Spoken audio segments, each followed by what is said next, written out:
was. He was still him. I feel like once he went down to bantamweight, he was not him.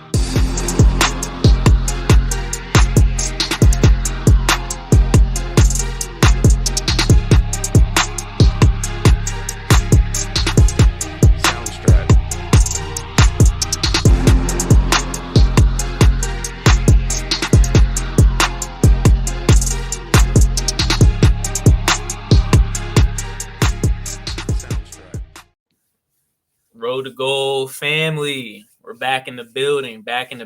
Took a little hiatus, doing some traveling, things going on, but we're back in the building. I'm your boy Dylan with my man's Ron. Ron, how you doing today? I'm feeling all right today. I want to say congratulations to Caleb and Kane. They got engaged today. Had to go see them do that this morning. That was really cool. But we do have a nice little different setup for you guys today, and I think it's gonna be interesting. So when are you getting married? I guess would be the next question. Very funny. No, there's no telling. Looking for a nice young lady out there, someone nice and wholesome. So we'll see. We'll see who I can find and what happens from there. All right, we'll be on the lookout. Like you said, though, we got a nice little show today. There's no card this week. So we're kind of going back to the last card, looking a little ahead at the same time. And, we're going to look at some past fighters, some current fighters, and we'll get into more on that later. But speaking of the last card, UFC Fight Night 92, it was in Las Vegas at the Apex, Barbosa versus Murphy. It was a good card. There were a lot of finishes, a lot of different things going on, different storylines happening. What was just kind of your thoughts on it? Just like I said, there was 4 finishes on the main card. Like that's not typical, I would say. I think it was actually very decent, very good card, honestly. I mean, I feel like people may have been a little disappointed at the main event a little bit. People may have wanted more from Barbosa, particularly. But as a card goes, for it to be it's a Vegas card, like not pay-per-view. It was definitely entertaining. It was definitely something worth your time, at least. Definitely, for sure. And before we get into the main event, because that's really what I want to focus on. I just want to give a shout out to Angela Hill, man. Angela Hill.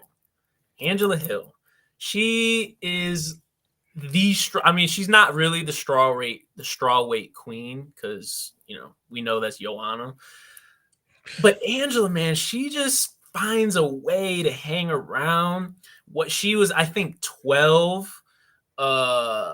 She was ranked 12 in the strawweight division. She faced, I'm pretty sure Luana Pinheiro was 15, or it was something around there. Angela Hill went in there and got she looked great, got a nice guillotine choke submission. Ended up, it was a mounted guillotine. It was just great. She'll be in the top 10 this week coming up. I was excited watching it. I don't know how people feel about Angela Hill. What do you think about Angela Hill when you hear her name? I'm gonna sound like a hater. I'm really not a hater, but come on, dog. It's Angela Hill. Come on, man. What are you talking about, man? You always hate. Hill. I'm not. I'm like, I want to see her do good. She's a veteran. She's been around for a while. She gets even some pretty decent named opponents, but the consistency is not there. I want to see her do good. At least give us a good show. I think maybe she needs to change gyms or whatnot. I don't know what she needs to do, but she needs to figure out how to create consistency in her fights for the outcomes that she wants, whether it's a finishes or just a win in general. Give me some consistency. Give me that, and I will be all aboard. But this little, win lose is getting tiresome, Angela. How can we take you serious if you're just continuously? We don't know what to expect from you. We just don't know what to do with you. I don't know. You make it sound like she lost. You make it sound like she lost. You're right. She won this one. I mean, she's won 4 out of her last 5. I will say that she has a lot of decision wins lately. But like I said, 4 of her last 5, her loss came to Mackenzie Dern, who, she's always in contention. So that's not like a bad loss. And then she got her first submission victory, which is kind of crazy for how long she's been That is crazy. Yeah. in the UFC, but nonetheless got her first submission victory. And like I said, she looked good. She looked energized. One thing about Angela Hill, like she said post fight in an interview, I'd put her up in the women's division. Like, there's not too many women that want to stand 10 toes down with Angela Hill. And let me ask you this question, because this is her call out. She called out Jessica Andrade for the women's BMF title. Who gets that belt? Who's winning that belt? That's such an interesting matchup. It is. Not because of stylistically, but because Jessica Andrade generally is a better fighter than Angela Hill, but at the same time, she's almost like if Angela Hill is off brand, like Andrade's is like on brand version of Angela Hill. Like inconsistent. The only difference is, Andrade's more in contention.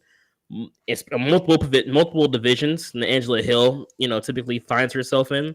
But they both have the same problem. It's usually consistency. The way they win is usually not necessarily always consistent, even though they're both, one is a better striker, one's a better wrestler, but you're never sure if they're going to be able to execute their game plan the way you want them to. It's just like they're both question marks. And in that fight, again, you would think, yeah, Jessica Andrade should probably get that win, but I really don't know. Because I tend to bet against Jessica Andrade in most of her fights.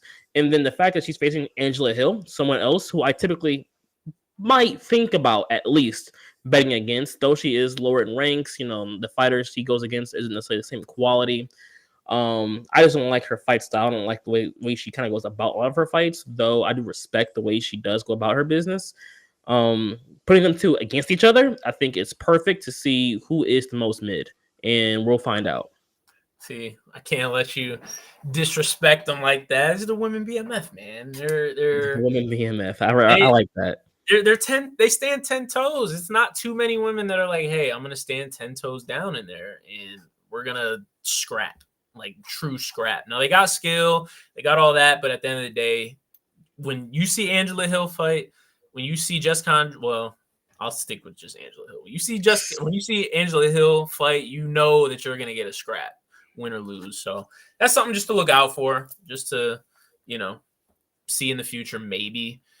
Also on this card, Adrian Yanez, Chaos Williams. Don't need to talk about their fights that much, but they had some devastating knockouts. Yeah, seen them. Knockouts. If you haven't seen them, go look them up. Those were some good ones. But Edson Barbosa, man, what's up with your boy Edson Barbosa? He faced Lerone Murphy, who I will say is a budding star. Well, I don't know about star, but he's a budding talent. Okay. He actually was undefeated. He was 4-0, and he has a draw, but he's 14-0. A few years ago, he actually got shot. He literally got shot. And he recovered. He was out for a while, and he's making his comeback. And he went in there and he took care of business. I'm not gonna lie. What's up with your boy? Maybe it's age. Maybe it's just, I really don't know. Anyone who knows the history of Barbosa knows that he is a very capable fighter. But what he showed the other week was disastrous. It didn't look good. Nothing about it looked good. He was able to land some good calf kicks. Outside of that, there was nothing else about his game that looked like it could withhold a 3-round fight, let alone contention for a 5-round fight. Maybe it's just the age. I mean, we're coming to a different era of the UFC right now. A lot of young stars, I feel like, are starting to really blossom. A lot of the older guys are starting to either A, retire, or 2, lose. I mean, maybe it's just his turn next. I don't know. I wish he could have pulled up more of a fight. It really felt like out there that, I mean, respect to Murphy, that he won the fight for sure, but it felt like Barbosa lost the fight more than Murphy won it. It felt like almost anybody you would have put Barbosa against probably would have won that fight. And that's what it felt like watching that, because it wasn't much that was good that came out that fight. He had a couple good body kicks, but outside of that, there wasn't too much to really go off of. And it's weird because, like I said, he won his last two. He beat Sadiq Youssef. He beat Billy Yeah. Corantillo, whatever. He beat him. He looked good in those fights. Before that, he took some losses to Bryce Mitchell and Giga, but he kind of was getting on the right track. And then to get outclassed by Lerone Murphy in that way was kind of eye-opening. And I will say, to your point, I don't know. I think Lerone Murphy won that, though. He took control. If you throw anybody out there, who knows what happens? But I don't know. I think Murphy went in there and took care of business. He did exactly what he needed to do. And it probably, let me see if he's ranked. He's ranked 11 now. So, things are looking up for him. He's looking at the likes of a Giga or a Calvin Kattar. Dare I say Aljamain Sterling? Probably not Aljo, but he's got don't get me wrong, because I do think Murphy went in with the correct game plan, because he was able to close the distance. I think he realized early in that fight, Barbosa's going to go for his leg kicks. Leg kicks, body kicks are going to be there all day. I think he realized he needs to close the distance, not like hunt him down, not be overly aggressive, be smart, but make sure you continuously can close that gap. Make it a boxing match instead of a kickboxing match. And doing that repeatedly, he was able to get the better of Barbosa. I do, like I said, Barbosa, I want to give Murphy all the credit. But I can't help but feel like there was something that wasn't there for Barbosa. And I wish that he would have just, I don't know if it was camp or the weight cut or what it may have been, but whatever that thing is, I wish it was there for him to see what that fight would have looked like in some other universe, some other world. But going off of was what we had to see. Murphy had a good game plan. He executed it very well. Barbosa just didn't get the job done.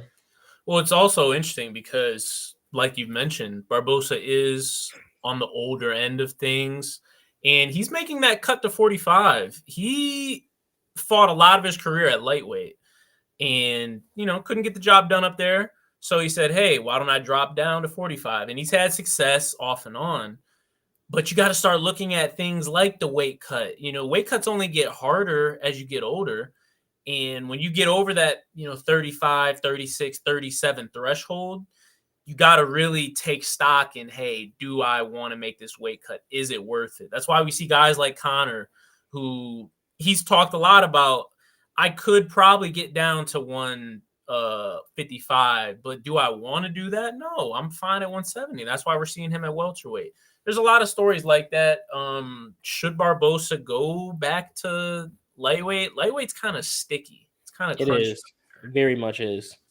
So I don't know if we really want to. I don't know if he really wants to see the likes of well, he beat Dan Hooker, but even a Renato Moicano, Max Holloway, Gamrot, people like that. I'm not sure we want to see Barbosa versus those guys. But even if he did do it, I mean, let's just be honest, I don't see him winning a title. Is it like, do it if you're doing it, do it for the check, do it for the big fight, do it for you can still improve your legacy with good fights that ends and wins, but championship status, especially at lightweight, let's relax there. Yeah. But definitely figure it out. Figure it out, and your next outing will tell us a lot of where you should go from the rest of your career. I'm excited to see him still, regardless. I have a soft spot in my heart for the vets. I don't care. I know you're a vet hater. You're a young person, like you're trying to get them ushered in. Like, no, I'm here for the vets. I'm here for the Tony. I don't care. Tony could lose 20 fights in a row. Hey, I'm with him. You're tripping. Same way with Barbosa, Jim Miller, all those guys, man. Hey, I love Yeah, him. that's crazy. I don't want you to know that. Speaking of some of those guys, man, I'm excited for this next segment. It's something we talked about doing just because naturally in any sport, in any genre, it doesn't matter if it's sports, movies, store, like whatever brands, you form a top whatever list. Who's your top 3? What's your top 10? What's your top 20? Anything in between or over it. And it's the same in this sport, man. We're going to discuss our top 15 UFC fighters. Officially, the official list. Our official list. We're going to go through both of our lists. We both comprised them. We both made them. And let me just lay some groundwork for it. Like I said, this is just UFC. So we're not including people like Fedor, who in an MMA list would be in the top whatever, but never made it into the UFC for whatever reason. So we're not going to include them. And you're not going to like it. You're not going to like it. That also goes for WEC. We're not including that in here. This is a UFC list. So All right, serious about to go, but let's that's fine. just put But that it shouldn't affect too much. but you're right. But you know, we're also looking at skill and accomplishments. For sure. Accomplishments and skill, pure skill and pure accomplishments. Those two things, how they work within each other. Yeah, we're gonna look at all of that. I'm very excited. Do you have any honorable mentions? Anybody that you just really wanted to put on this list that you just couldn't? I know for me, one guy I really wanted to put on there is Henry Cejudo. It really pained me not to put him on there just because he's triple C. I mean, double champ, won 2 belts and a gold medal. A guy I really wanted to put on there, just couldn't find room for him. Do you have anybody like that? Alex Pereira, and I wanted to figure out something to do with him. I just couldn't figure it out because he just hasn't been doing this long enough. But I want him to know that, hey, you were thought about, and I really tried. I just couldn't figure out a way to do it, but you were thought about. If you would have slid Alex Pereira on your top 15 UFC fighters of all time list, we would have rioted in the streets. I'm not even going to lie to you. We would have rioted. I hear you. And part of the issue is I would have been going off of what I think he's going to do in the future, which hasn't happened, which we have no clue what would happen. So, you know, it would have been void immediately. But he's on a crazy run. This is unprecedented what he's doing in the UFC, let alone as a champion. And kudos to him. I will say the potential is there, especially, you know, if he beats Yuri again, if he moves up to heavyweight and gets a 3rd belt. Like there's a lot of ways he can make his way into the top 15. But right now, like, come on, man. I hear you. I'm glad you kept him as your honorable mention. But anyways, without further ado, let's take a look at both of our top 15 lists, and we'll go through, you know, each ranking, each number. We'll see how we think. So that being the case, let's take a look, man. These are some interesting things. We were in agreement somewhere. I immediately see a few things off with your list. I'm not gonna lie to you. If you say so. I want to first talk about Charles Oliveira. I'm gonna talk about your list first. So let's go in order. Let's go in order. Okay. Charles Oliveira, Stipe, Conor McGregor, Volkanovski, Valentina, Khabib. Charles Oliveira made your list. How did you slide him in there? Come on, man. We're talking about skill from a skill standpoint of how good he is, whether it is like his grappling, his submissions, even his striking is world class. He has the record. He was a champion. I understand before becoming champion, before having title defenses, how you would want to keep him out of this list, but doing what he's done within the UFC, let's be honest here. Outside of having like a 8 or 9 fight, championship defense streak or something like that. He's done anything and everything you will want to see in a fighter. He's done everything. What the kids say these days? He has aura. He has aura. He has aura. He has the aura of a champion, the aura of a winner, and you just want to root for him because you know that he is someone who's worth not only watching but worth winning. Um, I it was I couldn't. I mean, granted, I'm a fan of him. Some are gonna say it's bias, but Charles Oliveira, I think, really outside of having more defenses, there's nothing more we could have possibly asked of a Charles Oliveira, which is why he's at 15. Because outside of that 15, you start to I think look into guys who are kind of a little bit similar to him. Guys who just didn't do XYZ to boost their status into a higher ranking, a higher rated situation. And I think of those guys, Charles Oliveira is the mountaintop. Okay. Okay. Let me break this down. I'm about to bring up my trampoline because I'm about to jump to some conclusions real quick. I'm just looking at your list right now. I'm just looking at your list. And let's focus on the lightweights. So you got Habib Nurmagomedov at 10. Right. You got, and again, this one's a little iffy because he's bounced around, but you got Connor at 13, featherweight, lightweight. We don't even have to really include him because when you put Connor at 12 or at 13, is that more about everything he's done, or was that kind of his initial run when he was coming up in featherweight and got the belt there? Or how did you come to that conclusion before I continue? Everything he's done, the double champ, the come up, which was great, but everything he's done even since then. I know he's a couple losses that kind of diminishes a little bit of who he is and who what he means to the UFC. At least I would hope so. But at the same time, even though I don't even want to admit it, he is a generational. He brings in money. He brings in. I mean, even in boxing, not even just Right. UFC. Granted, but like I mean, he fought Floyd Mayweather, and I mean, let's be honest here.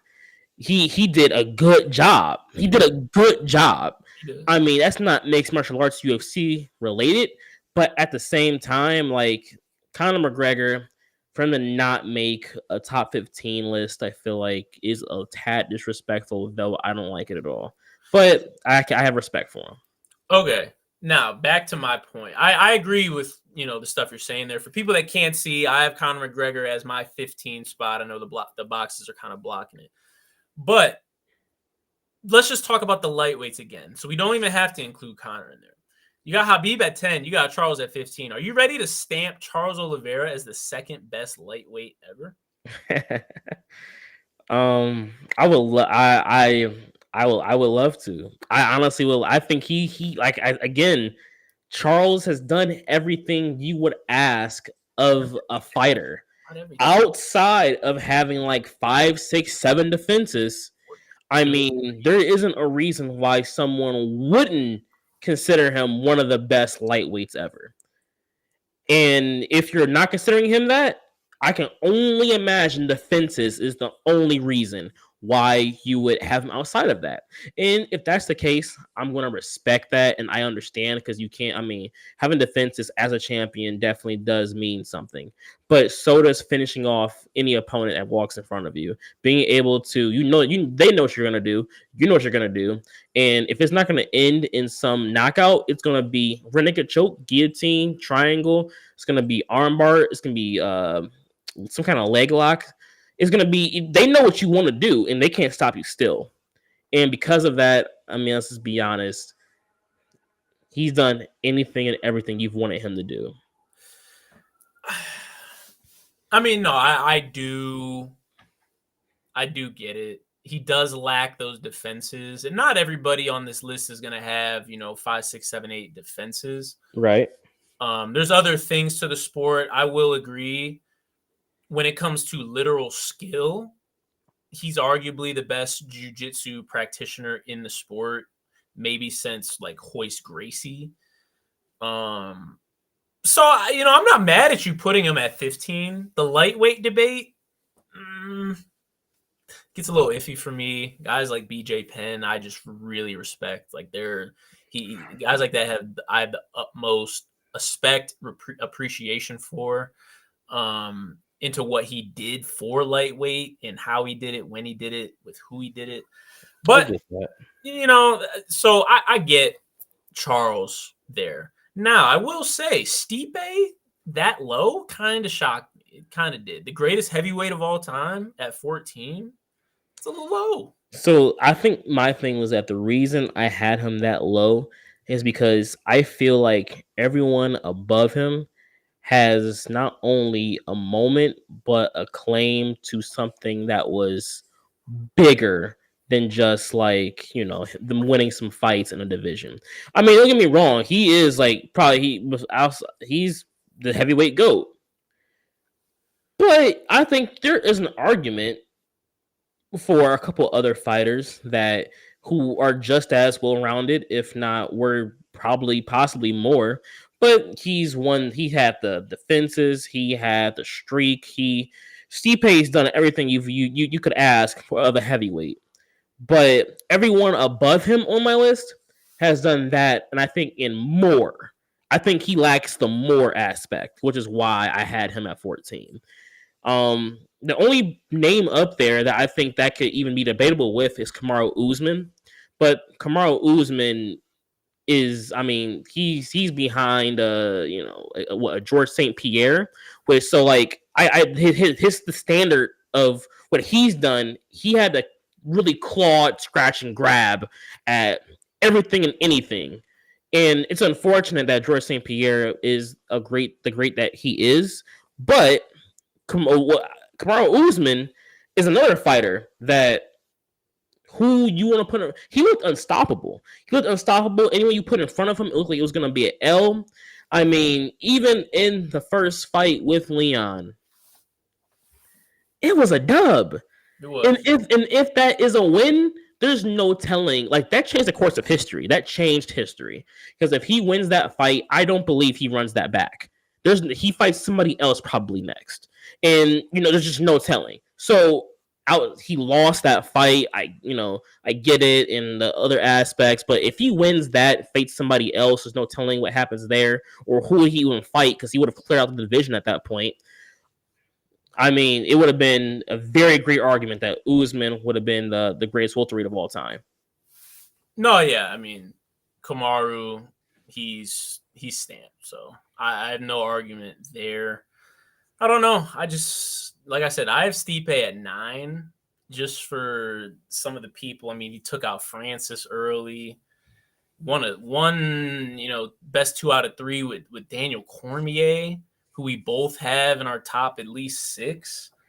I don't know. I think he could be up a few notches, but it's hard to put him above people like, Habib, Kamaru. You have Izzy pretty high. I was interested to see you have Izzy that high. I didn't know. I didn't think you put him that high. Interesting. Israel Adesanya. He was literally the reincarnation of Anderson. So he was new age Anderson Silva, and if it wasn't for his recent loss, I mean, I think he still gets regarded the same. I think people may sleep on him a little bit more right now because they think he may have lost a step or two, especially considering he has lost a couple fights now recently. But Israel Adesanya, without a doubt, skill-wise, is one of the best. It's probably skill for skill. Izzy is probably a top 3 to top 5 fighter in the UFC. For sure. And then not only he's fought some of the best in one, he has the defenses. He's added to some of those finishes people thought he was lacking a little bit. I mean, I think he deserved to be at least in the top 10. Interesting. I mean, I won't disagree there. I had him a little lower, and we'll get to that, a little later.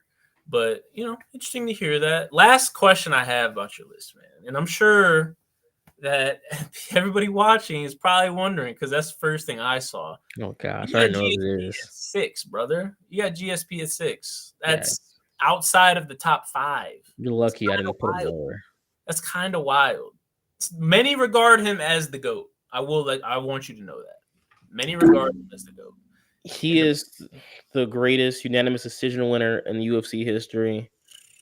He does have some good title defenses.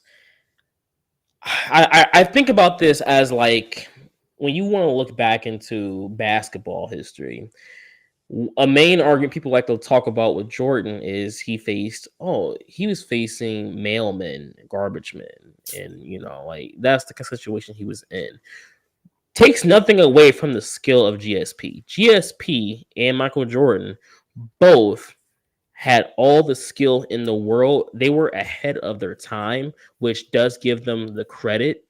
But I don't think skill for skill wise, he has seen what Daniel Cormier has seen. Respectfully to the opponents, Amanda Nunes has faced, what Amanda Nunes have seen. Demetrius Johnson has seen, Anderson Silva or John Jones. And I think those are all fighters that are at the least a bit this roundabout the same skill level of a GSP. And then again, like I said, GSP doesn't get finishes.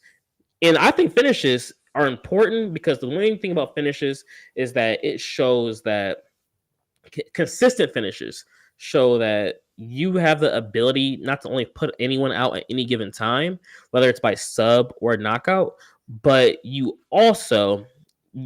getting people out the way that wasn't worth your time being in there with you.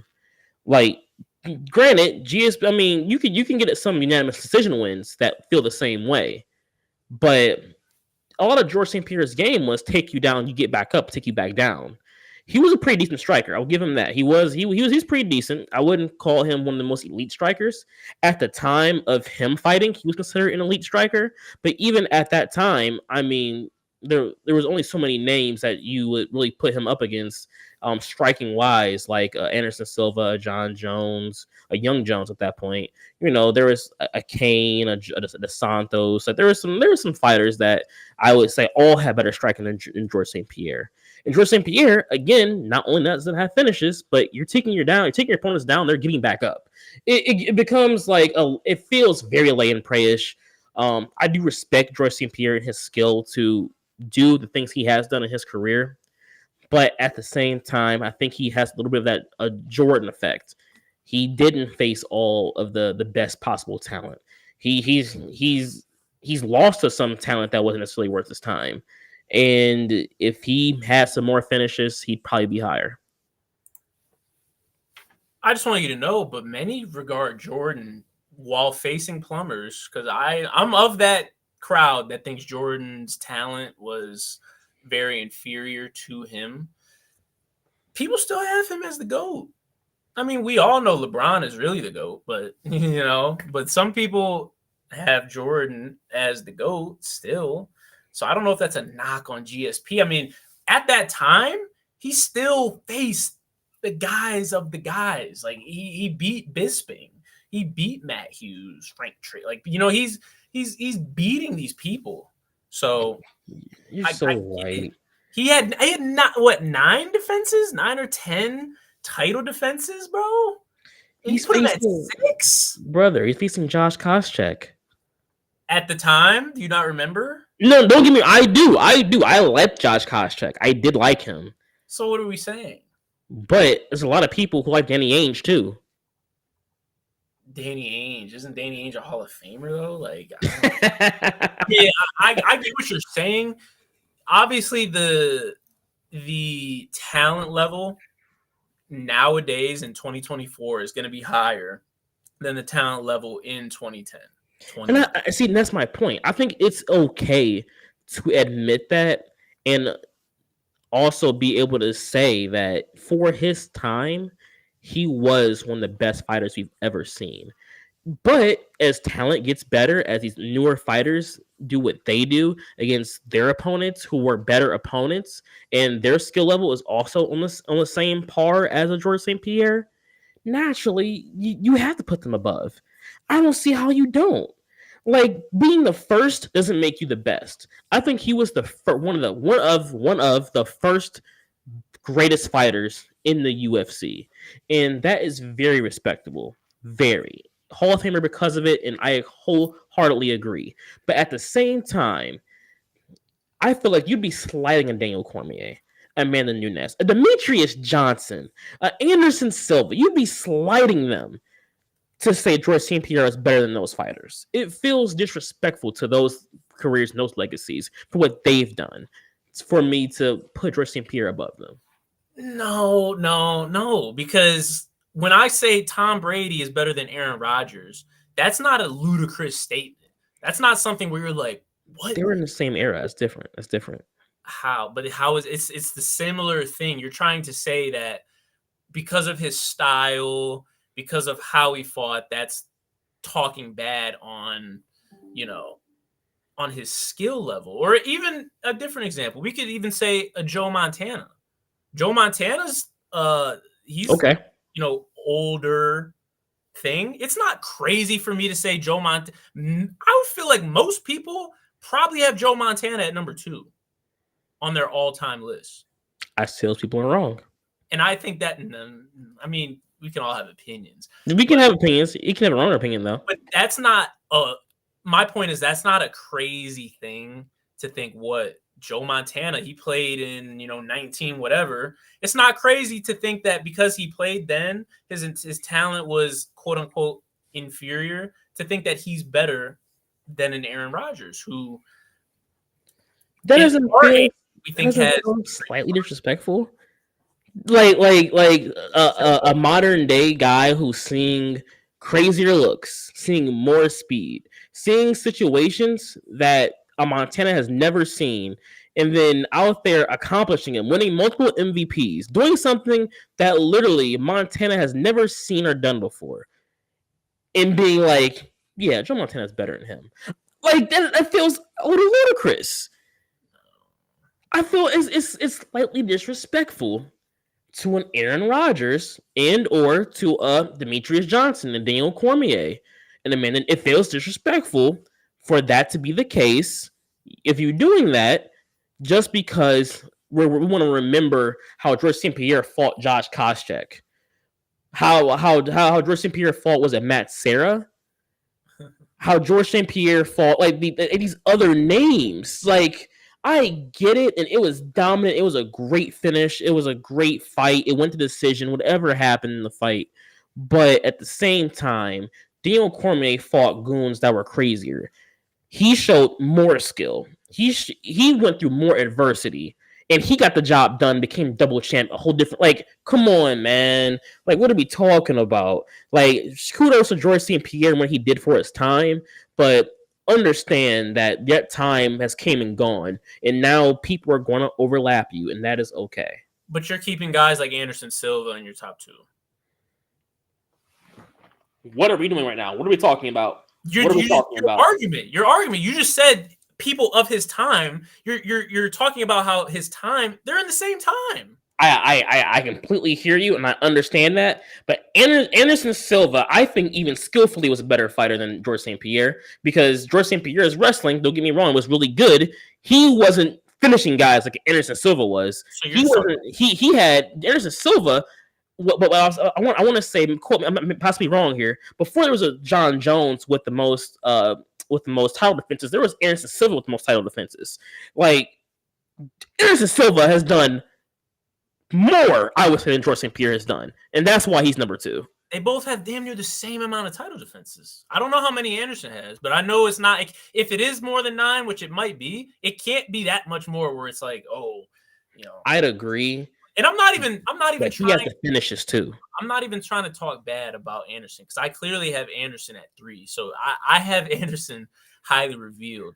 But when you're talking about your argument that, George, for his time, he was good and he was beating guys like Josh Koscheck, Anderson was doing the same thing. If you throw Anderson in the UFC today, obviously he's not going to be as good as he was in 2000, whatever, in 2008, 9, 10, 11. He's not going to be as good. That's just a fact. That's just sports, though. That's just how sports are. You throw anybody in an era in 15 years, they're not going to be as good. He has the finishes though, where George St. Pierre didn't have those finishes. He showed his dominance.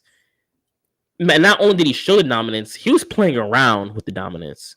He was taking the first 2 rounds of a lot of fights off and then coming back to knock people out.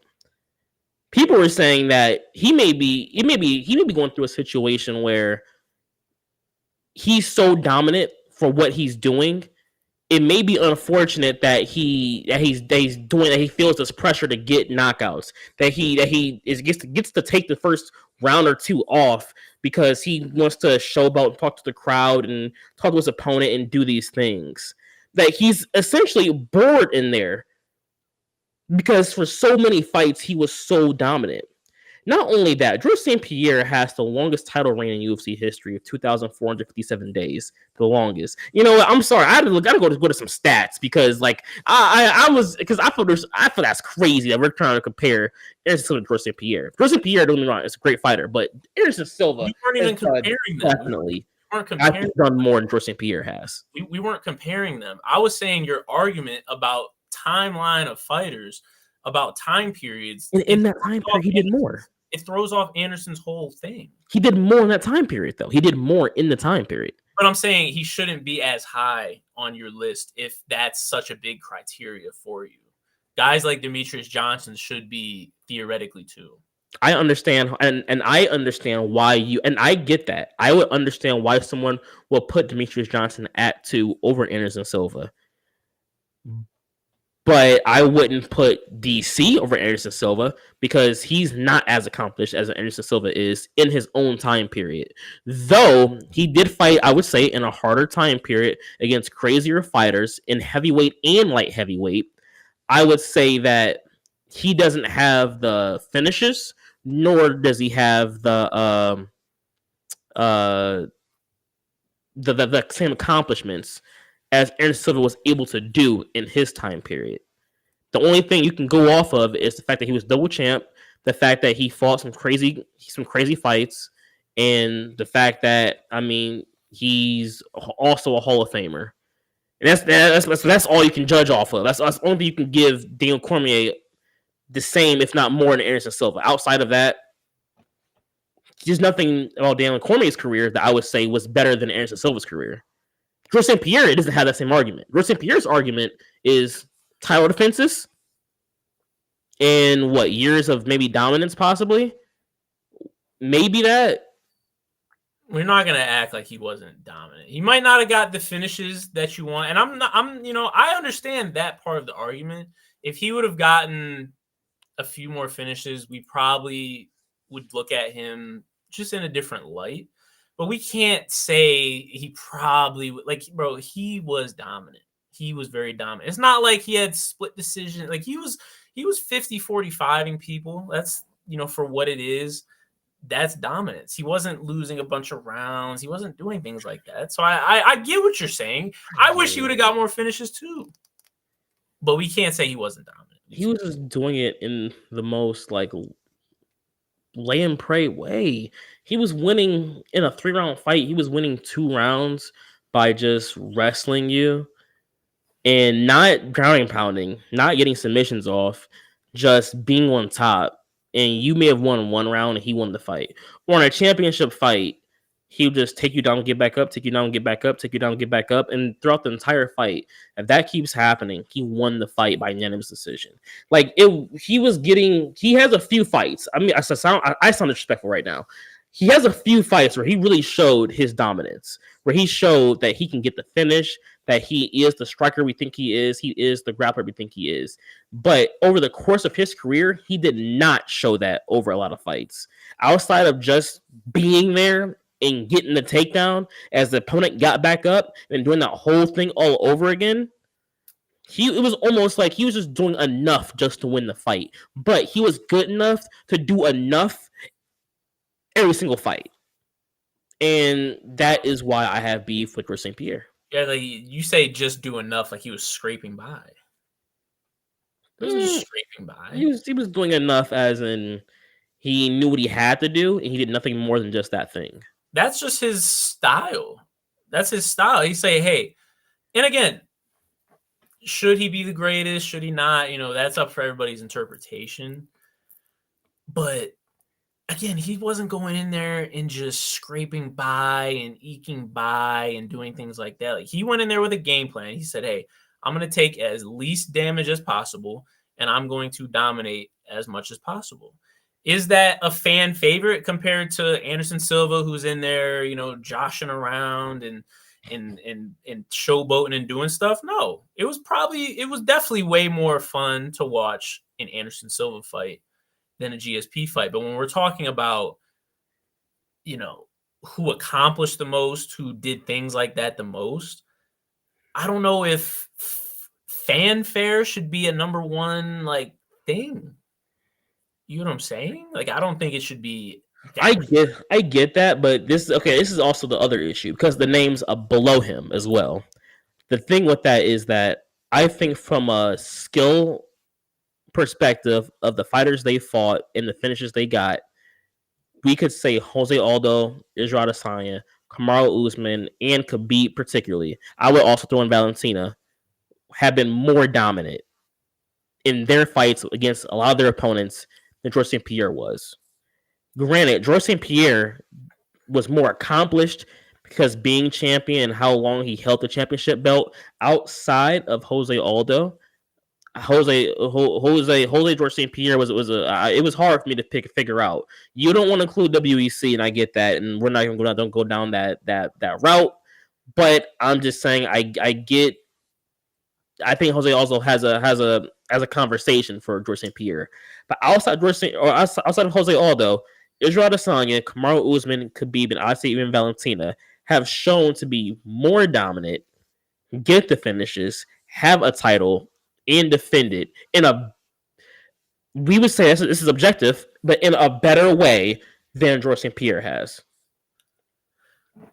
I mean, again, dominance, that's just such a subjective thing because, yeah, maybe, they are, but it's a reason that we don't consider Kamaru the greatest welterweight of all time. Sure, when Kamaru was rolling, he was rolling. There's a reason I still even have him at 10. Like, he's in my top 10. Like, when he was rolling, he was rolling. He was dominant. He's finishing George, finishing Gilbert Burns. He Colby, sure, but he just couldn't catch up to George. He was chasing George, and he couldn't catch up to him. He didn't. You get not in my book. I'm huge on title defenses. I'm big on it outside of extenuating circumstances. So that, let me just label that. There are extenuating circumstances, but in my mind, title defenses, that's very big. And I find it hard to leave out somebody who had 9 of them. I find out hard to leave them out of the top 4, I guess is my point. And I do understand that. I think the reason he's outside of my top 5 is because I don't think he's shown or proved to me against his opponents. I get the unanimous decision wins. He doesn't have the finishes for me. He didn't show me that he skillfully is better than some of those other fighters. But I get both sides of this coin here. I do understand it, but I don't see how someone could watch George St. Pierre's career and not objectively also look at the way he was winning some of these fights and what he was doing in there against the opponents he was in there with, and kind of not just have a slight head tilt. I mean, I get it, but he could have did more. He could have did more to that opponent, especially if he's as good as we say he is. But I get it though. I get it. No. One thing about your list is you have Khabib at 5. I do. Over a DC double champ, someone who's fought heavyweight, light heavyweight, who has multiple fights against top opponents. A Jose Aldo, who, don't get me started about Jose Aldo. You've heard the arguments about Jose Aldo. The opponents he's faced, championships he's gotten, what he's done in his career. Right. Amanda Nunes, Stipe, a heavyweight GOAT. Kamaru Usman, who looked so unbeatable until he was actually beaten. And even an Alexander Volkanovski. And a interesting name that you have on your list, I don't have on my list, Matt Hughes. What makes you put Khabib at 5 over those names? So, like I said, there are extenuating circumstances, and Get into it. you gotta look at everybody's context in it. So let's just take a look. Everybody always has something about them that people want to argue. Oh, this is why they're lower or whatever. You can go through literally everybody on the list. John Jones, people would argue steroids, performance enhancers. George St. Pierre, you just talked about finishes. Anderson Silva, he kind of went on a losing streak. There's a whole bunch of things you can talk about for everybody. I have that same thing with some of those people that are lower. Daniel Cormier, somebody who I do have at 6. Don't get me wrong. And I wanted to put him at 5. I really did. But when I look at, hey, he is a double champ. He super accomplished. One of my favorite just people in the MMA community. If John Jones doesn't mess around and if he's locked in, is his legacy the same? We don't know, which is my point, is we don't know. So if I'm counting DC's double champ status at a 10, now it's at like a 9 because I'm like, I don't know. Not sure. Jose Aldo. Again, if we count WEC, he's probably in my top like 3. But I can't do that. That's not the argument here. It's not MMA GOAT list. We're talking about UFC. And we don't even need to get into because the nitty gritty of the WC versus the UFC. We talked about it, whatever. That's why. Guys like Kamaru, like you said, Alexander Volkanovski, Matt Hughes. I want to talk about Matt, the most disrespected, disregarded, underrated welterweight of all time. Guys like that, they just weren't as dominant. Khabib, in my mind, is the most dominant UFC fighter we've ever seen. And I don't know how anybody can argue that. Can you argue that? You're a big numbers guy, so I see why you feel that way. But even numbers aside, let's throw the numbers out the window. Let's just look at pure fights. Let's look at fights. Who's more dominant than that guy? Anyone who has a better strength of schedule. But even when you look against the top of the top, when you fought the top of the top and you dominate the top of the top still, it's like, man, like when you look at a round, when you look at pure skill and you're looking at a round and you say, who is the most dominant person in one round? There's nobody more dominant than Khabib, bro. Like, I can't see something that's super interesting that is almost like a complex. I think even in the MMA community, though people don't want to talk about it, is if you compare the careers of a Khabib Nurmagomedov and a Charles Oliveira, they're very opposite looking careers. And even respectfully, like I said, I do have Khabib at 10 and Charles at 15. Though Khabib does not have the defenses like Charles has. No, that's wrong. No, I'm sorry. I meant that the other way around. Charles doesn't have the defenses Khabib has. That's what I meant to say. But Khabib, at the same time, I do think he has the dominance you talk about. I think is important, and he's been able to. He hasn't seen losses in the UFC how Charles Oliveira has seen, and that though that's important. He also doesn't have, I would argue, the same talent scene as Charles Oliveira. And then obviously he doesn't have the finishes as a Charles Oliveira. Now, respectfully, I think we'd all say Charles Oliveira is lower in any all-time list than probably a Khabib Nurmagomedov. But I also feel Charles was not at least far off from being able to clip and overtake Khabib in that conversation. And it would have taken maybe 2 more defenses, maybe 3, and don't let 2 of those 3 be by finish. I think Charles was very close to being able to do it. And then if you want to really get into it, how do we distinguish Khabib being so much more dominant than a Charles Oliveira, who literally has the most finishes and subs in UFC history? You don't mean that, bro. I understand he never lost a round, or maybe one or two rounds in his whole career. I get that, and that does show dominance. But he also may have a total of 4 fights in his career that was worth a squirt of piss. I would beg to differ again. Strength of schedule, I think, may mean something.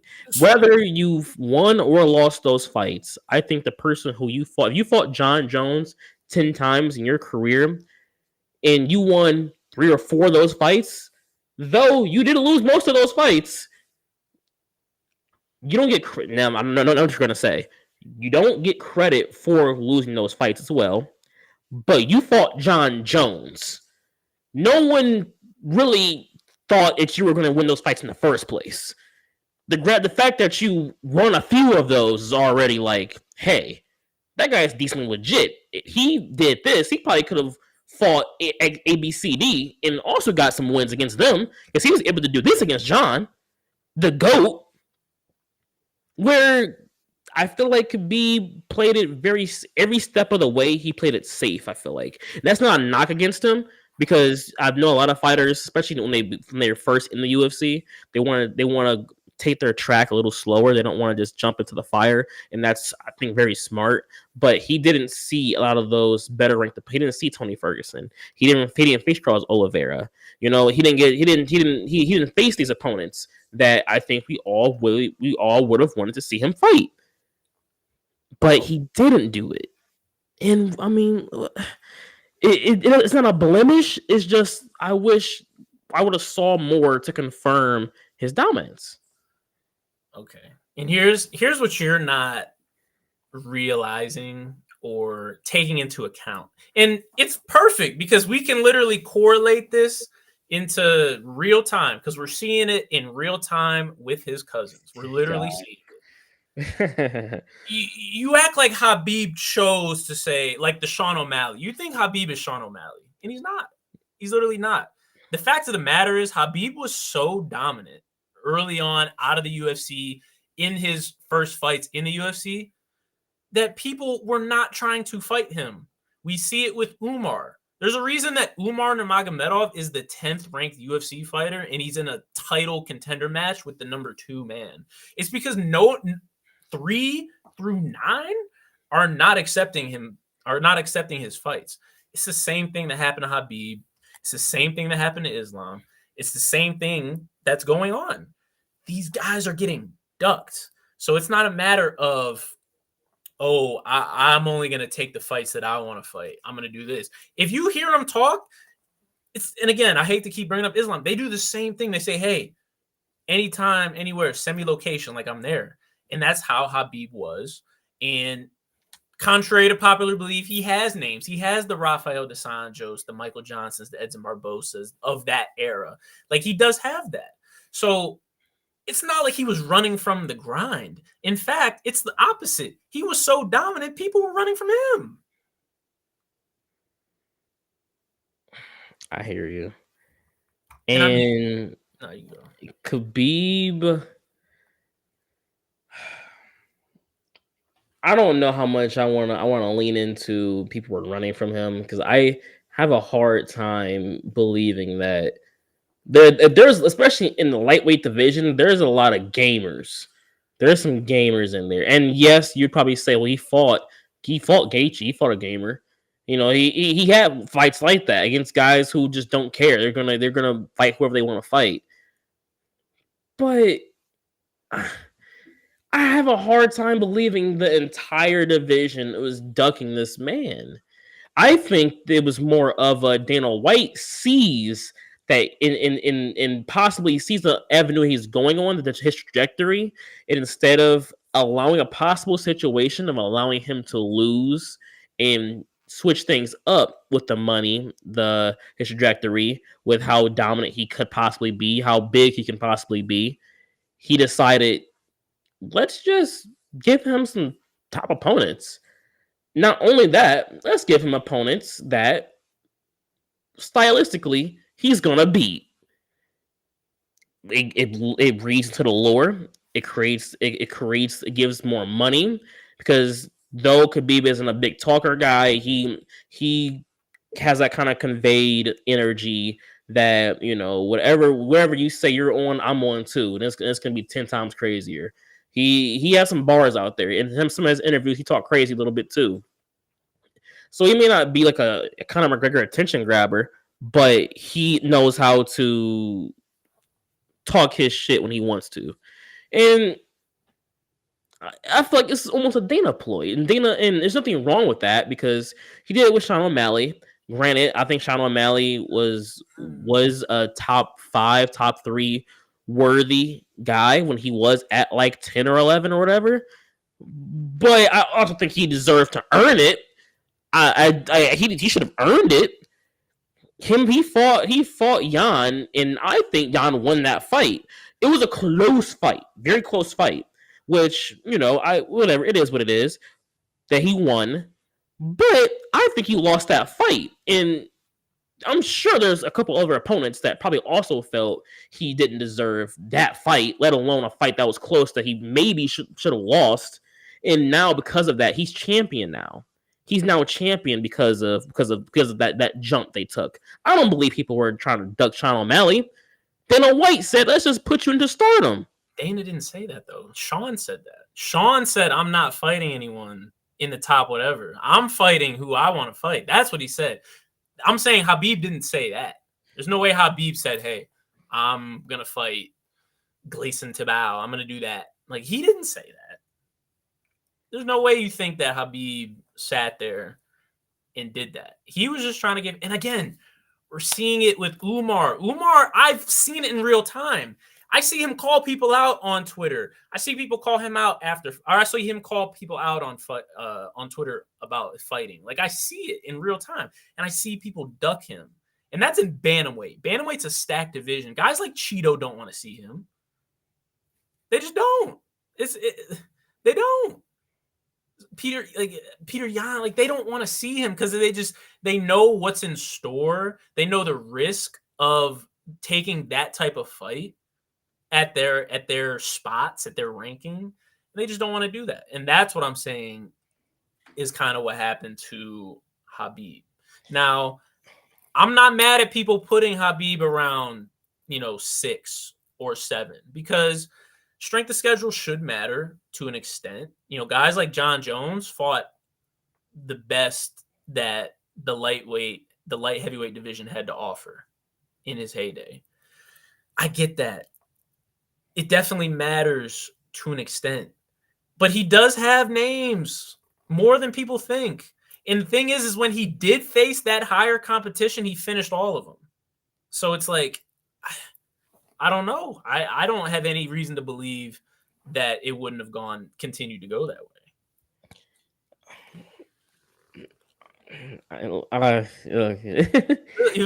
Sure. Like I hear you. The main problem, with this argument is there's no way to really argue back and prove it because he hasn't fought those kind of guys. And if people are taking fights with Merab, I get it. He may not be the same striker as the cousin is. You said who? Umar. He might be the same striker that Umar is, but if you're taking a fight against Merab, I can't imagine why you would be ducking Umar. Like, why? That they're almost the same type of fighter outside of Umar being a better striker, and I get that. But that whole wrestling, that whole dominant style of how they go about their game plan is almost the exact same. Merab is just a little more reckless with it because he's going to go for a takedown by any means necessary to get you to the ground and try to ground and pound. But I can't help. There's no way to prove my points because we're seeing them being just thrown into fire against good opponents. 2, Dana White, I don't even think would admit that he's doing that, even if it was the case. But it hasn't happened yet. And then 3, simple fact of, I get Khabib is um statistically one of the most dominant fighters to ever, kind of like go in there and do it. I just would love to see what would have happened if he would have fought Tony, or if he fought a Charles. Because you can say, oh, he would have definitely beat Charles. Islam beat Charles. We can say that all we want. We don't know that. We don't know that at all. And the fact of the matter is, Charles is one of the greatest submissionists and grapplers also of all time. Like, yeah, 100%. If the fight goes to decision, Khabib wins the fight by decision. Charles doesn't win fights by decision. If that fight ends in some type of stoppage of any kind, most likely there's a good chance that Charles is the winner of that outcome. And we don't know what would have happened. We never saw it. Tony too. Tony, who never taps when he is in a perfect submission, who is a good striker, who has great takedown defense, who is one of the best, fan favorite, entertaining, and he's skillfully good. We didn't see the matchup. It's so much that we don't have information on that could have proved your point so much better, and I would have nothing to argue about it. But facing a Daniel Cormier, facing what the fuck am I just saying? First, facing a Dustin Poirier or a Justin Gaethje, and that being the icing on the cake does not convince me any more than anything else would have. I mean, I don't know, man. I hear you with the Tony. I'm sorry. Like, I understand the Charles. Like, I can't hear you with that. Like, I can't hear you with that part. Talking about this guy's funny because he only doesn't hear me because he lost to Islam. No. That's the only reason he doesn't hear me. It's because I told you, like, their styles clash, and I'm picking that style every single time with that caliber fighter over a Charles, and that's just me. So I can't hear you there. The Tony, I will hear you because I really wanted to see that too, and we should have got it. And COVID ruined literally everything. Even before that, we should have got it. So I hear you with the Tony aspect. I would say that's the only fighter of that time that it just didn't work out. I don't know who in today's lightweight climate. Like, I don't know who would really, like, would Armin get him out of there? Like, I don't really know who. It'd be a good fight. It would have been a fight worth seeing. Yeah, I mean, sure. Any fight at that level, I think, would be worth seeing. But, I mean, do I think Armin is the one to dethrone 30-0, 32-0, 34-0 Khabib? No. Beneil Dariush. 18 of those fights were against nobody, so I don't like that. I don't like what you did that. I said his record. I'm saying his potential record if he kept going. Like, it doesn't matter how many more people. It never would really be enough because they would say, "Oh, at the beginning he was doing this." If he beats Beneil, if you throw Beneil in there, does that make it any more impressive? Like, no, it doesn't. Because it's like you use Beneil strategically because you know how people feel about Beneil. So I would say pick somebody else because you know how everyone feels about Beneil. Like, so I would say pick somebody else. Like who? I guess in the lightweight, like Michael Chandler. Like, is a Michael Chandler dub for Khabib gonna increase his stock more? No. I get it. It would have been just nice to have him. Even regardless of how you feel about the styles, even though Islam didn't necessarily dominate Charles when it came to grappling in their fight, seeing him fighting a guy like a Charles, seeing him fight a guy like Tony would have really stamped him into the league that we want to put him in. And we don't have enough proof to put him in there necessarily. I don't feel that way. I don't feel we have enough proof, but so many people we do, and if that's all it takes for you, then hey, let's put him at 10. Oh, that's kind of low. Like that's kind of low. 10. I got Matthews at 12. I mean, Kamaru was essentially Khabib of his division. Outside of, a loss to Leon, that again shouldn't have. I mean, not gonna say shouldn't have, but If it goes any differently, there's no telling how the course of history would have turned out for him. Izzy finishes, dominance. He's spectacular. He's faced the fighters, whether they were wrestlers or strikers, to show how good he was. Jose, no matter, wrestler, striker, finishes, dominance, winning streak, defenses. All these other fighters have those fights, those key fights that I'm talking about, where I think Khabib doesn't have that. He doesn't have those key fights that you would want to see to put the stamp on it, and he just doesn't have those. I'm not sure Charles does either. See, this was about Khabib. Why'd you even throw Charles in there? Because I see how like you argue like one thing, but then you look at it and he's just the easy target because people give him so much credit for taking on and it's like, I don't know. I mean, if you want to give credit for losing, then it's like, sure, like here we go. We can make a bunch of different people's we can put a bunch of different people on this top 15 list, but well, that guy who lost also became champion, has the most finishes and subs in UFC history. So it's not just the fact that he, won or lost certain fights. He was able to accomplish the ultimate goal and maintain one of the hardest possible records that we don't know when it will, if it will ever be broken in the UFC. No, I mean, hey, Charles should. I don't mind him being in the top 15. I don't mind it. Couldn't include him in mine, but you got Matt Hughes in there. That's why. Look, Matt. Like theoretically, you could take out Matt Hughes, move your list up one, and put Charles at 15, and your list would make just as much sense.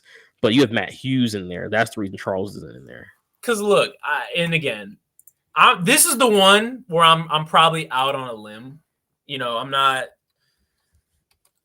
gonna act like everybody's gonna have Matt Hughes. I think they should though. Matt Hughes, and you're gonna give me the GSP type of. Oh, you know where I'm going with this. Like I'm going with Matt Hughes. He was in a weird time. He was in this or that. Hey man, I hear you. He actually has a win over GSP. And again, Frank Trigg, like BJ Penn, Royce Gracie, he's done it in the UFC. And again, he was in his time. Whether there weren't good wrestlers or whether there weren't or not, he was the best. He was the best. He was the standard. He defended the belt 7 times. We can't just throw that out. He defended it 7 times. And again, as somebody who thinks that title defenses, there are extenuating circumstances, but for somebody that thinks title defenses are one of the biggest ways to measure greatness as a champion, to get 7, I don't know. I think you deserve a spot in the top 15. You have a win over a lot of people that consider GSP. I know you don't. A lot of people do consider GSP the consensus GOAT. To have a win over him in that time, I don't know. I think he deserves a spot. So, just for reference, I have an actual list in my phone that I keep of like my top essentially like 30 fighters. Just to put Hughes of where I would have had him on my list if I had to go that far down. He's sitting somewhere around like 18, 19, 20.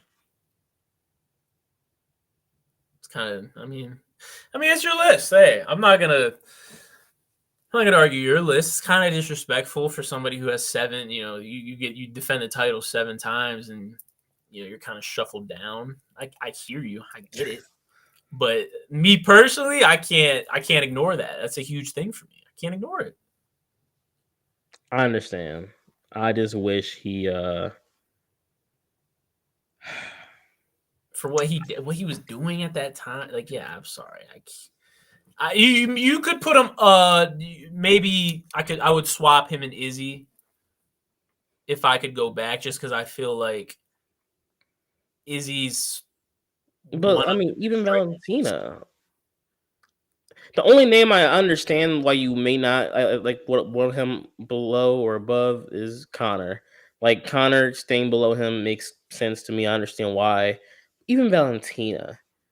In like I just the era, the dominance. I will give you that. In his era, he did fight top dogs. They manhandled him. He did. I think my main problem with him comes from the pure skill of it all. Not saying he was unskilled by any way. I just felt that like he kind of fought in a time where The era. it was an era where like wrestlers were just starting to become the main thing, and he was the pioneer of that. And that was great. I mean, he was able to dominate with it, but he wasn't a great striker by any means. He was he had jiu-jitsu, he had a submission game of sorts, but it wasn't the craziest submission game. He had the ability to stay on top of you if he had got you on the ground on your back, which is standard in UFC wrestling at this point, and mixed martial arts wrestling at this point. Position over submission, like I'm sure everyone's heard of that. Like he was the pioneer of it all, and I he does get credit for that, especially against some of those top fighters. Like his fight with BJ Penn is literally him taking BJ Penn to the ground and just being on top of him. Nothing crazy. Every time I got to the feet, BJ was able to use his boxing. BJ is not. He was able to take BJ Penn down, which BJ Penn is known for a great takedown defense. Which that's kudos to his wrestling. BJ Penn was also able to get up in that fight multiple times. He wasn't able to do super significant damage to BJ Penn. He wasn't able to submit him. Like you kind of see where I'm going with this. He just didn't do anything against those top level fighters outside of just being on top of them when he wrestled them. He didn't do anything really to kind of really hone me to believe he was the wrestler that we want to give him credit for, especially if you look up modern day UFC in mixed martial arts. But I do get it. I do get the hype people give Matt Hughes. I just want to advance the sport further than that because outside of being a pioneer of his fight style and what he was doing, he didn't do much. I mean, the defenses were great. The defenses are a product of what he was doing. And I mean, I guess you could say that for any championship fighter, but I wish there was just a little bit more to his career, maybe some finishes. Maybe Oh, he worked on a striker. It's working on striking. It's making me believe you could at least strike. Just do something else. Just do something. Just expand your game. Don't be the same guy. And he didn't do that for me. see, I was with you there until the end, man. This guy got finishes. Like he finished George St. Pierre armbar. Like he has. I mean, He has like two, I think two finishes. I'm looking at it now. I mean, he has 5 knockouts in title fights. Like he has. I think he used to be tied for number 1. He's probably like number 2 right now. Like most finishes in title fights in the UFC welterweight division, 8. Like he was finishing things. I wish, for my own sake, I wish George St. Pierre had Matt Hughes mentality. Because if he did that, then I think he would, in your book, be a top 2 fighter of all time. Unfortunately, he doesn't. Matt Hughes, who I feel it's hard to say, I would say is a little inferior to a GSP.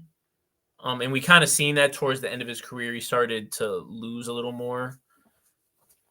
But if he had that mentality, man, he was submitting. I mean, he had so many finishes. If you just look at his record, and it's rear naked choke, it's armbar, Kimura, like it's leg locks, like it's different things he was doing. And again, I know You're right. You're right. I know he was ahead of the game. You know, his talent hadn't really caught up to him yet, but nonetheless, I don't know. I think he's underrated and unappreciated. That's what I'll leave it on. I got and just to end things there. That's my last stamp on it. I guess I just feel like we want to give credit to fighters for being the first to figure things out in a certain kind of way and style. This goes for even Michael Jordan as well. But is there ever a point where we are able to look past that and really take into account everything else that happened in that fighters or that players or in that athlete's career, that compared to someone a little bit more a little bit more modern day, that we have to kind of judge and compare the two and realize, hey, maybe we need to look into evaluating his career and knocking him down a couple more notches.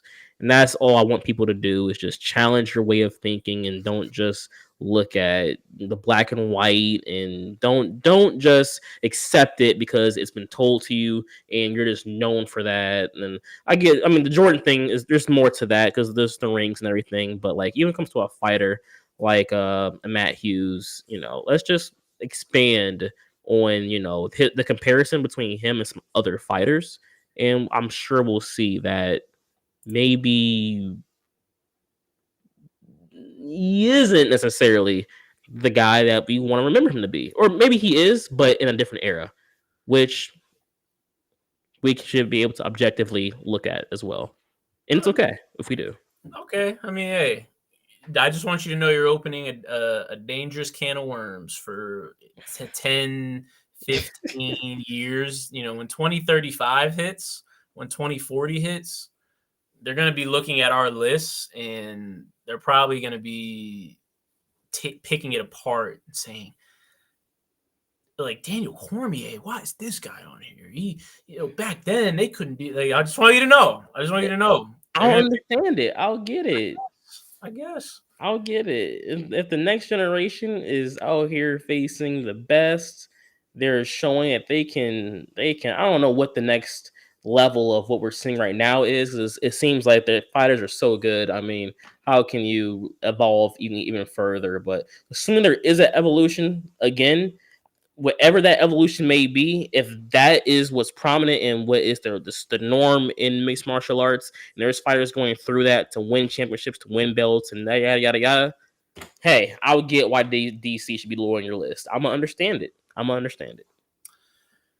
I guess, man. Is there anything else you wanted to go through on your list, on my list? Anything that stood out? I think we were in agreement. Some places we had Jose at 7. We had Kamaru around the same spot. We had Volkanovski around the same spot. So there was definitely some overlap. John Jones, we haven't talked about John Jones at all. If he's not number one consensus on your list, then your list shouldn't count. Literally shouldn't count at all. It should be void.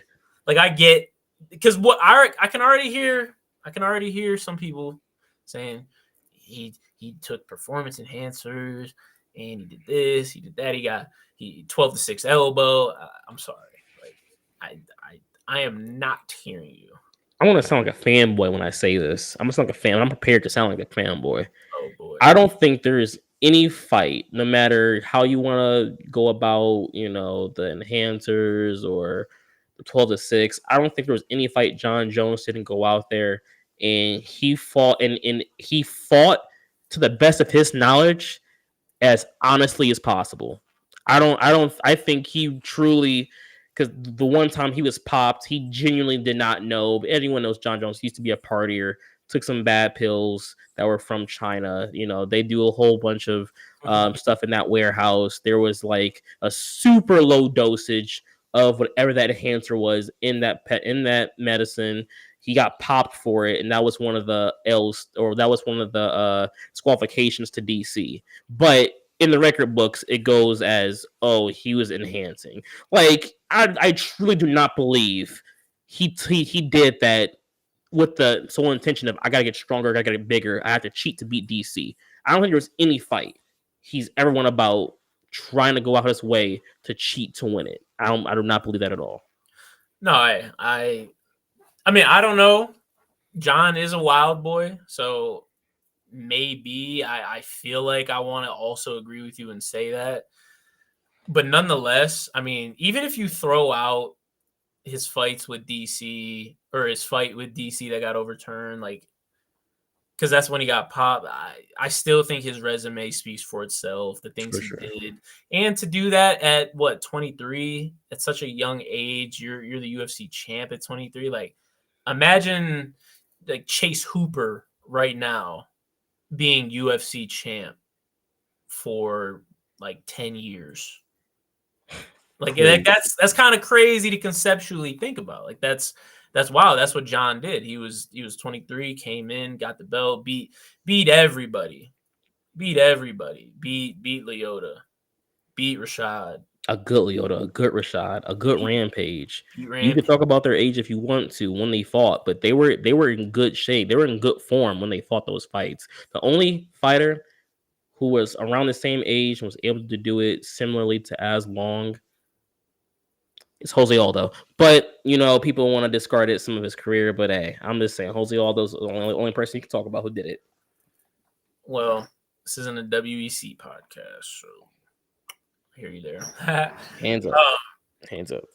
Nonetheless, let us know what y'all think about our list. If you have any, if you want to even debate it, hey, I'd be open to having a debate about lists. We could even extend it. Because it was hard to do a top 15, right? Like it was hard to leave some people up. I would love to go top 20 and top 25. Get some of those other names in there. But I mean, I don't know. I think, and it's hard because I also always want to adjust it. That's facts. That's facts. I'm like, well, maybe I could put him up here, down there. So, no Rondo from you. You didn't put Rondo on there. Come on, dog. Don't get me started on that one. You could have put Rondo on there. Man. I thought about it. I really did. Just based off of pure legacy, like I wanted to make a case for it, but I couldn't. I get it. If you want to put the legacy in the mix of everything, but come on, man. Rhonda. It would have been too legacy focused. And she's a quitter. She's also a quitter. You know who else is a quitter? But okay. Well, if you know, you know. But yeah, that's good, man. I wanted to talk just quickly. Want to talk about some MMA news. My boy from City Kickboxing, Carlos Olberg, he is replacing Khalil Roundtree in UFC 303 on the Conor McGregor card. He's going to face Jamal Hill. That's kind of wild. I'm not going to lie. Like when I saw it, I was very shocked. It made sense, though. It made sense because, like we say, Khalil Roundtree, he got, he used a bad supplement, kind of what we were just talking about with John Jones. He got popped. He took himself out. So the UFC was kind of left out to dry. They needed a light heavyweight on short notice, relatively short notice for a card like that.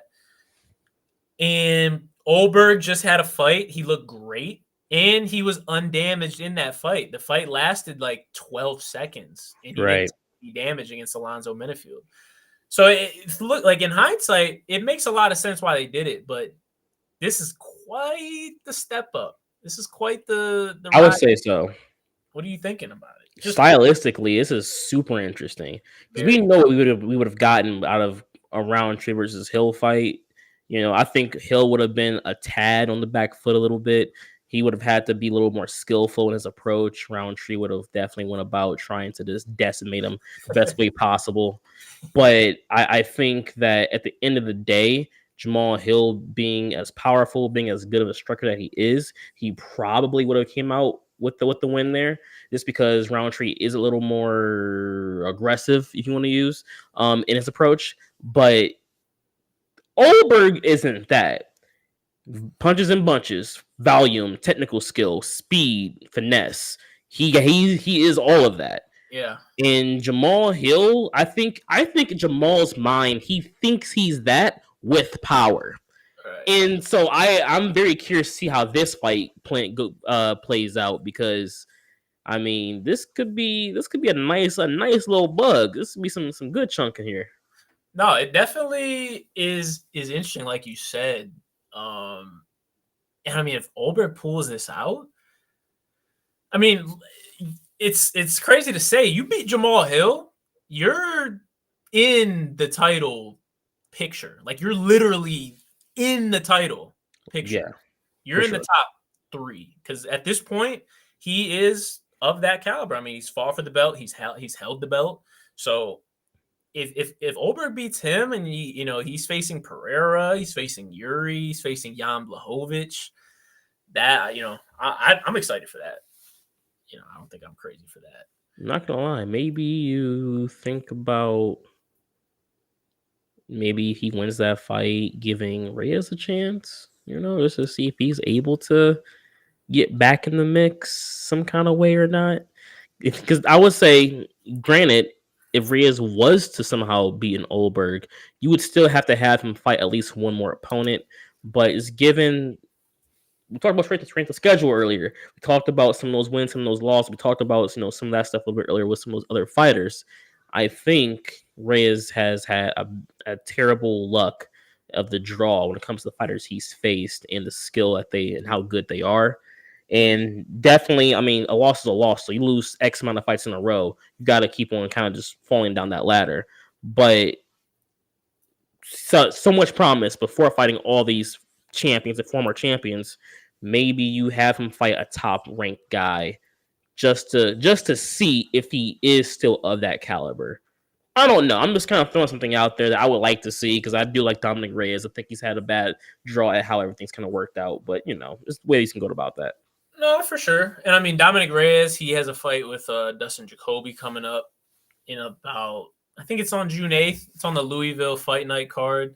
I'll be very locked in to see him back in action because you're right. If Dom pulls out a win in June, Oberg goes out and wins, they probably wouldn't line them up just because I think if Oberg beats Jamal, they're gonna put a jetpack on him and float him up. Especially in light heavyweight, a division where historically had over the past couple years has been weaker. Like they're gonna just try to immediately just let's try to make this division relevant again. Let's just put someone in that light. Like so, yeah, I get that, and rightfully so. But for whatever reason, even if Oberg loses this, I say you line him up with Dominic Reyes. If Dominic Reyes wins this, if Dominic Reyes loses to Justin Jacoby, I'm not gonna lie.